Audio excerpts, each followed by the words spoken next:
John Amos, Rip Torn, Tanya Roberts, Mark Singer, who would go on to great fame in V, 1982, The Beastmaster. Beastmaster ended up turning into one of the most popular, unpopular franchises. That's an odd way to say it. You need only go and look at Rotten Tomatoes and you can see what fans of this sort of sword and sandal and sorcery genre, well, overwhelmingly, they don't seem to have cared for the Beastmaster. It was not huge. But nevertheless, it did lead to a sequel, which led to a sequel, which led to a series. I've never seen the series. I think I saw both sequels. Boy, it was a long time ago. I remember sometime around 1983 watching Beastmaster on TV on my old-fashioned TV set in the farmhouse where I grew up. I loved it from the beginning. Now, full disclosure, I've never been a big fan of this genre. I read a little bit of Conan comic book when I was a kid, but I think I had one or two and was like, I didn't care for it. I actually found Gru the Wanderer far more entertaining, but it was meant to be funny. The Conan movies, Red Sonja, that whole genre, that was, it was what it was. I saw some of them, but it was not something that stood out to me. Maybe that's why the Beastmaster does. What I loved about the Beastmaster was the fusion of genres. Actually, I should wait before I get to that. The basic synopsis of the story is it's sort of loosely related on real history from what I could gather. The city-state of Uruk, the villagers nearby, the Jun Horde, the weird cult of the god Ar. All of that felt to me historically like it was clearly meant to be the area around Ur and Uruk, the god An. These are sort of references to real times and places in the universe, even though it is mythos infused. Is that a term? There are three different factions or three different things going on as far as we can tell. There are the humans that live at Uruk, which is the advanced civilization complete with the ziggurat, step pyramids, everything you would expect of Sumerian or Mesopotamian, early Fertile Crescent civilization. Nearby are the villagers who live a agrarian village life. They are civilized in the most simple use of the term, but they have not built any megastructures.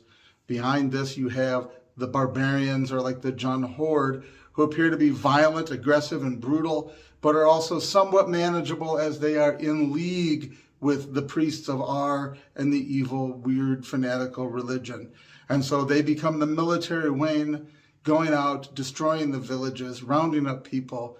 There's a strong metaphor in Beastmaster of the primitive and the natural versus the civilized and the unnatural, the moving towards the artificial. All those things associated with the city, the big city, wickedness, evil, sin, death. All of those bad things are highlighted in the Beastmaster as the city, now run by the fanatics, tries to absorb everything around it. A basic conflict between civilized society and that which is more primitive, or the strong. When they are surrounded by the weak, there is inevitably the problem of victimhood. And into this formula, we get infused the story of the Beastmaster. What I think was really interesting with the Beastmaster was this mixture of sort of genres. One of the things that Dar, as the illegitimate, or rather abandoned through circumstances, son of the rightful king of Uruk, Dar the Beastmaster, some reason not clearly defined, is born a mutant. Like something from the X-Men, he has the ability to telepathically link with animals.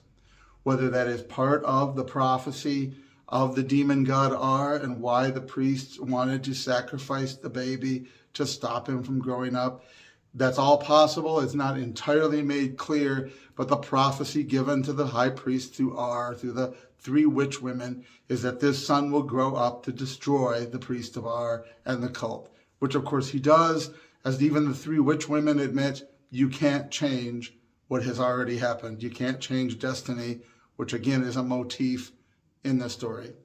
a story in that regards as old as the human race and civilization and monarchy, the idea of the son destined, Oedipus Rex, the son destined to return. It's as early as Oedipus Rex and his own mother Jocasta, and as late as Disney's The Lion King. So you didn't think I'd sneak that in there.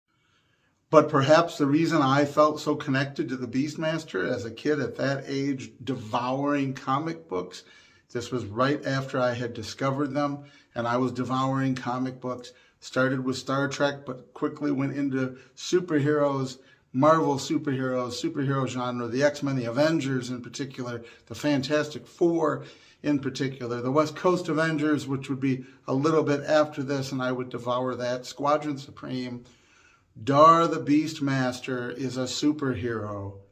He's a mutant, in a sense, in a very early time and place. And his gift, his ability to telepathically connect, relate to animals, to see what they're thinking, to see through their eyes. He recruits a bird, he recruits 2 weasels, he has a panther, he has all this help from the animal kingdom to defeat the bad guys. And so there's this really interesting fusion of fictionalized history with sort of real places and peoples and things, fictionalized to be an adventure.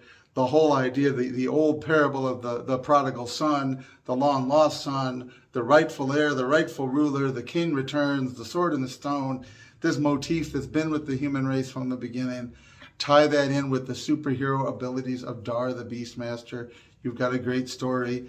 Even if you didn't have Tanya Roberts running around half naked some of the time in the movie, in which, again, I'm always surprised by that for some reason. It was so common in movies of that era, and you would think there'd be a lot more of it now, and yet it's done differently. And so it's always surprising. I see when there's blood and guts and there's nudity, and you're like, oh yeah, it's the 70s and 80s.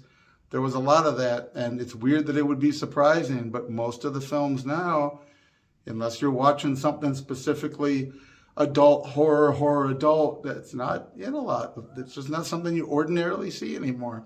But you have that in the Beastmaster. You didn't in the televised version, by the way, when I was a kid, but in the version I've seen since, I'm like, oh, I didn't realize this was in here. I think the Beastmaster did a great job of sort of taking that genre and bringing it to life and fusing it with the supernatural gifts that make him seem like a superhero. And Mark Singer. Mark Singer, underrated as an actor. I mean, he helped make V what it was. He was so great in that character. And Mike Donovan is always dressed enough that you don't often get the idea of how fit he is. Although I think we see him with his shirt off at one of the fight scenes or working out. But as the Beastmaster, you're like, wow, he really had muscles. This guy worked out. He had what he needed to be an action hero. He might have been a bigger star and a bigger action hero had he not been around at that peak time of his life was the 80s. And I said this about other people. That's the era where you've got Arnold Schwarzenegger and Dolph Lundgren, and you got Sylvester Stallone, John Eric Hexum, who killed himself on set in an accident, who might have been the huge star of the 80s. Instead, you got Arnold still learning English and all this stuff. But you wonder if hadn't been such a crowded room at a time when there were only a few movie studios and a few networks compared to today, Mark Singer might have been a lot bigger of a hit. But I really loved The Beastmaster. The second one was kind of goofy. You have to see that for yourself. But let me know what you think. Did you you see The Beastmaster? If not, go see it right now. It's included with Prime when I just rewatched it.